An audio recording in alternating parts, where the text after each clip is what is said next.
diagnosis from normal to neoplastic cells.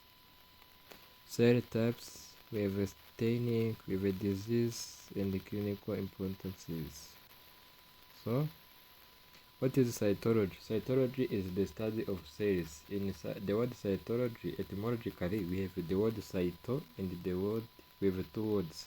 The one is cyto and the other is logy. So logy means the study and cyto means the study of, cyto means cell. So it is, when combined, it means the study of cells. So what the cell is? The cell is the basic unity of all living things. All living things are made up of cells. We start the hierarchy of organism, of all living organisms, is that we start with chemicals, we go on with cell, we go on with tissues. Tissues are all cells of the particular but specific functions combined together. We have then tissues, we see the organ. After organ, we see the organ, sees organism, and the organism we form what we call organ, form organ system, and then which forms the organism, which is either a human, a pig, or a cat, or whatever. So the cytology means the study of cells. If we see cells, understand the life and save life. If you know the pathophysiology of cells well, or how cells work, should save lives of people. So let's say cell is made up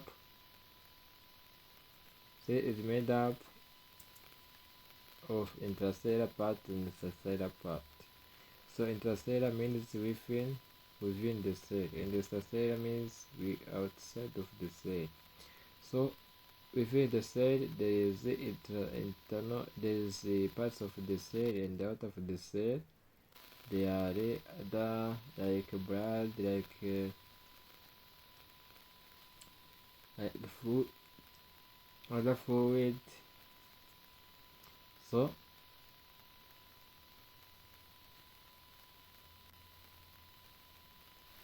cells, as I told you, the set of cells. So cell is made up of different parts. It's made up of cell membrane. Cell membrane is called a lipid bilayer. What do you mean by the term lipid bilayer? Lipid bilayer means two layers. Cell membrane is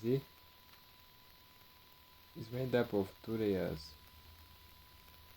One layer is hydrophobic and the other layer is hydrophilic. So hydrophobic, it is water hating, and hydrophilic, water loving. So hydrophobic, water hating is also allow lipids to pass through it, and water loving is water loving allow water. For example, during the transport of glucose into the cells, glucose cannot easily move by diffusion, so that is why it needs glucose transporters, like glucose transporter 421, and also sodium glucose transporters like SGRT 1 and 2. So for treating a patient with diabetes, you need to know the mechanism of insulin and anti-diabetic drug. If the glucose transporters are inactive, the insulin cannot pass into the cell, and the cell cannot gain glucose. And once the cell cannot glucose, the cell can continue to accumulate in the blood, leading to hyperglycemia. So that is why, if you know cells, you need to. If you understand cells, you save lives of the people. So structure of the cell, we have two types of cell. We have animal cell and the plant cell, but we're going to deal with animal cell as a human being is included in animals.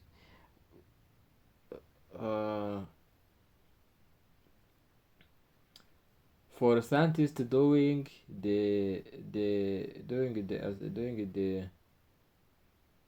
examination of drugs, if they are working or they achieve their specific therapeutic effect, they use animals as they have the same structure of cell like human. All animals have the same structure of this. That is why they discover drugs and they use rats to apply. If those drugs have specific therapeutic effect, it can cure human beings. So cell is made up of hydrophilic and hydrophobic parts, and the one is water loving and the one is water hating. The one hate water, it does not allow water to move easily, and the other allow water. So that is water moved by osmosis to and it passes through water, passes through water loving part, hydrophilic parts. So the cell, when the cell is injured, is where all disease comes to, or all disease occurred after the cell is injured. So we will talk about it later. So but later we talk about the later cell injury, where we will also see some different diseases. But now we are going to talk a little bit to introduction about cytology, which is the study of cells. So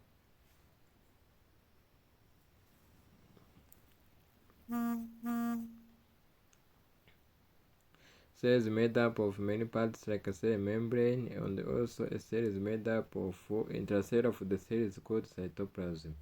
Cytoplasm is made up of nucleus. Nucleus has a nuclear membrane, and the nucleus stores DNA. DNA store chromatin, which is part of chromosome. So DNA store genetic materials. If there is a process which is going to occur in the body, like a protein synthesis, DNA give the instruction. So let the protein synthesis begin, and it begin by the process of transcription in the DNA in the nucleus. So the other part is the endoplasmic and the plasmic reticulum. The plasmic reticulum is of two types. We have what we call the raw endoplasmic reticulum and the smooth endoplasmic reticulum. Raw endoplasmic reticulum with ribosome attached to it.